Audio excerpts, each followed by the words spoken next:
you would ask me which shows or characters have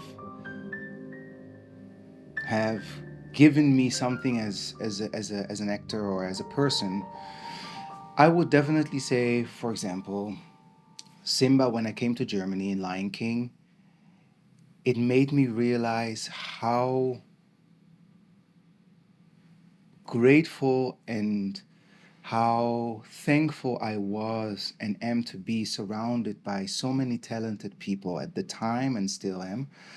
Um, at the time, I was 23, 24. I didn't realize that there were so many other people of color from different countries, and we all studied the same craft. I didn't speak one word of the language Romanian, Cuba Spanish, Madagascar, Australia, New Zealand, USA, Sweden, you name it. There were so many cultures. We spoke our own language, but when they said we start five, six, seven, eight, suddenly the language all was gone and we spoke one language.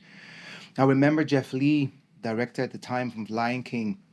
The Nala that I played with, premiered with, is Italian. She didn't speak one word of English, and there was a dolmetscher there, and it took a little bit longer. And he said, "Gino, we don't have the time now. Gino, I would like you to do it in German because my German at the time was speeding up a little bit." He said, "Sanit, you do it in Italian because for me, I want to feel the emotion. So let's do the scene after Can You Feel the Love Tonight?" And from that moment on, she spoke Italian to me. I had no idea what she said, and I get goosebumps and I can cry now about it because it's those moments where I understood what my craft, what our craft is.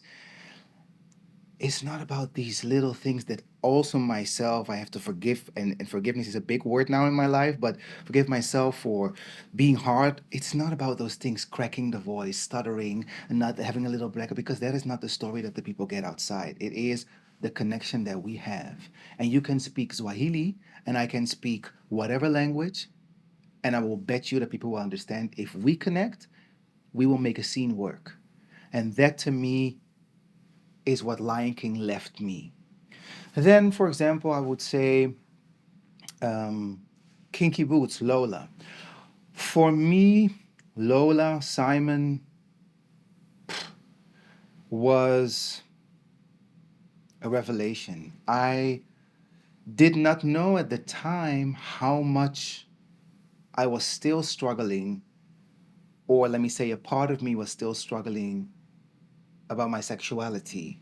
For me, suddenly as an actor, to step into this character that as a man felt confident in, at the time we call it women clothes, because now, I want to say, like, why is it a woman, like a dress, we can all wear dresses, but to wear dresses and feel confident in that, suddenly I felt that was something that I prayed for when I was younger. When I found out that I was gay, I literally prayed to God, please, I don't want to be gay. And if I need to be gay, please don't let me wear a dress. In my heart, and I didn't even know the concept of drag queen at the time. I didn't even know a concept of trans at the time. But for me, that was a concept because I saw it on television and I didn't want to be that because people had opinions about it. Suddenly that came out of me and I felt a little anxiety coming up. It's like, that is a part that I have not dealt with. To, as an actor, own the fact that in my community as a queer person, this is real. This is real. This person exists. Seeing angels, the other characters, being so authentic with themselves and actually discovering themselves even more by doing it every day, because they've had their experience as a dancer in clubs or variety shows, but suddenly to do it every day, owning the fact as well and getting applause, getting loved by the fact that they were wearing heels and being more themselves or embracing more themselves. And for me as well, and I get goosebumps. I have beautiful moments in my career actually, because it was a healing process for me to be on that stage and to suddenly be my mother, my auntie, because Lola was created with my mother and my auntie, the way that she held her hands, the way that she would sit, the way that she would held, that is how I saw my mother. Um, Not having my hand like this, but having my hand like this. Little things were for me, particularly my mother, my auntie, because they were very feminine women. Walking, the way my mother would come out when she would have her heels, suddenly the body language would change. She would arch a little bit more. She would feel more woman.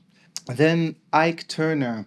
Um, Ike for me was interesting because I love the fact when I see a piece and when I know my character, what is the function in this piece of my character?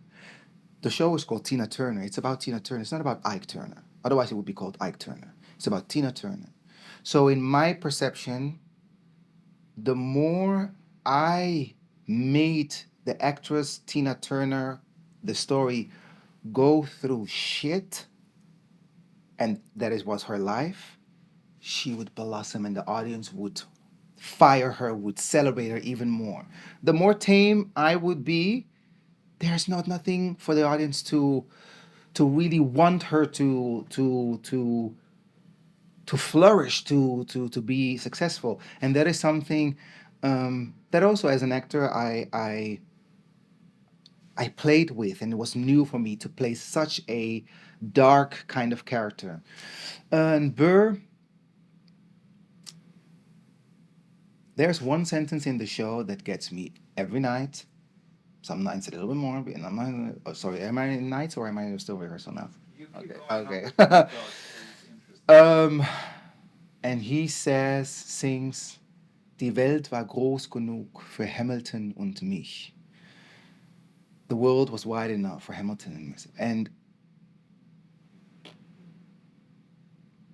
when I read that in the script, suddenly it was like everything fell off me because it's true. We often think I need to fight for my place. There's just if it's for you, it will be there. Whether it is in our job, whether it is in life, there's space for all of us. All of us. And for those who were at the table or in diesem Raum as we sing it, it might feel suddenly that it's more cramped, but there's still space. I can still see you, but I would like also to be seen. And that to me, this journey of Burr, which is, I'm very grateful again because for me, it's, I wouldn't play another character in this show than Burr because I think it's so diverse and so many layers, and every night I can pick another layer, and I think my colleagues, you will see that I sometimes I have a this show, sometimes I have a that show, sometimes I take this scene, sometimes I take that this word. It is so layered and it's so well written that it always works and I can take my thing of it, and I think that is something, but the biggest is there's space for all of us, which is also my journey now, is to fight for those who do not have the space yet.